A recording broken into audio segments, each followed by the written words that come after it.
Nya kata dah. Kata salah khabar kan. Lagi lo makan hau mengon ngon ino ngon ku ada mengon ni. Ya. Rumah. Idanya tak mengon siapa saja. Ngon tengku je tak mengon. Ngon kaplat je tak mengon. Ngon pancuri je tak mengon. Ngon perampok je tak mengon. Terus buat ngon lemo je tak mengon. Agak baik tak ikut. Yang baik tak ikut.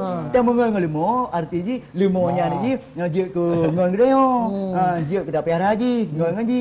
Tak mengon ngon pemabuk. Idanya baik tak ikut. Betul-betul. Ya. Yang tengku bandu tak mengon ya. Jikanya berdaya pada tengku.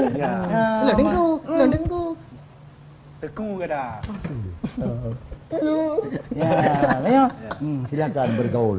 Silakan. Nah lagu jamun siapa? Bang kat pergaulan bebas. Muda-mudi zaman dino. Menyokah ratu ki.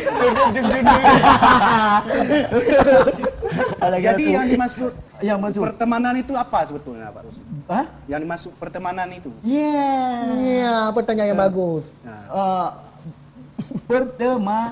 Pertemanan itu kalau bahasa Aceh namanya Tamengon.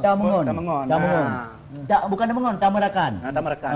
Pertemanan yang bagus. yang mana? Itu tamerakan. Tamerakan artinya keseluruhan. Tidak pilih bulu. Kalau dia ada bulu, kalau ada bulu tidak pilih rambut. Kalau dia ada rambut. Kadang ada bulu tersembunyi. Iya, ada bulu ketiak.